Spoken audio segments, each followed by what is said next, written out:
आज की कहानी का शीर्षक है घमंडी का सिर नीचा।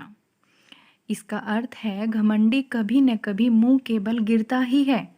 घमंड की उम्र बहुत कम होती है।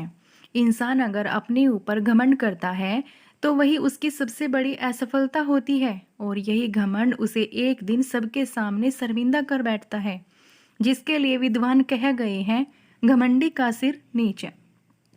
नारियल के पेड़ बड़े ही ऊंचे होते हैं और देखने में बहुत सुंदर होते हैं। एक बार एक नदी के किनारे नारियल का पेड़ लगा हुआ था। उस पर लगे नारियल को अपने पेड़ के सुंदर होने पर बहुत गर्व था। सबसे ऊंचाई पर बैठने का भी उसे बहुत मान था। इस कारण घमंड में चूर नारियल हमेशा ही नदी के पत्थर को तुच्छ पड़ा हुआ कहकर उसका अपमान करता रहता था। एक बार एक शिल्पकार उस पत्थर को लेकर बैठ गया और उसे तराशने के लिए उस पर तरह तरह से प्रहार करने लगा। यह देख नारियल को और अधिक आनंद आ गया। उसने कहा, ए पत्थर, तेरी भी क्या जिंदगी है। पहले उस नदी में पड़ा रहा, इधर उधर टकराया करता था और बाहर आने पर मनुष्य के पैरों तले रौंदा जाता था, और आज तो हद ही हो गई।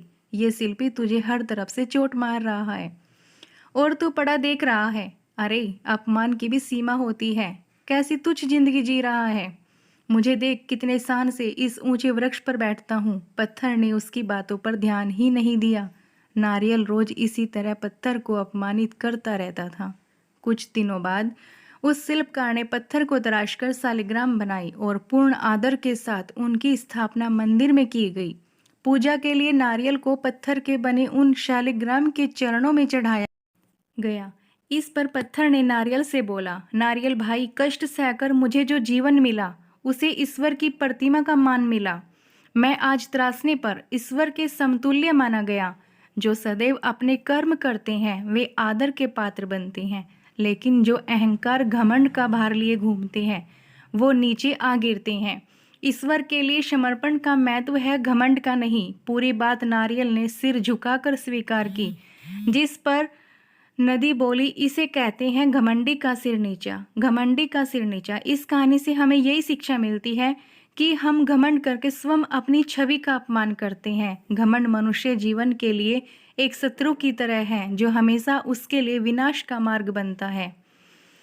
कहते हैं ना, सफलता मिल जाती है, लेकिन जो इस सफलता पर घमंड नहीं करते वास्तव में वही सफल होते हैं। घमंडी व्यक्ति कितना भी ऊपर उठ जाए, एक दिन वो नीचे आकर गिरता है, और उस वक्त जो उसका अपमान करता है उससे बड़ा श्राप उसके लिए कुछ नहीं होता। घमंड एक ऐसा भाव है जिसमें मनुष्य कब फंस जाता है उसे इसका भान तक नहीं रहता है। इसलिए सदैव अपने जीवन का अवलोकन करना चाहिए। अपने आप को कटघरे में खड़ा कर खुद अपनी करनी अपने बोले इन हुए शब्दों का निष्पक्ष न्याय करना चाहिए, और अगर आप खुद को दोषी पाते हैं तो गलती को स्वीकार करें और समय रहते उस गलती के लिए क्षमा मांगे। दोस्तों, आपको ये कहानी कैसी लगी हमें कमेंट कर ज़रूर बताइएगा। फिर मिलते हैं ऐसी ही नई कहानी के साथ। तब तक के लिए नमस्कार। चैनल को लाइक, शेयर और सब्सक्राइब करना ना भूलिएगा।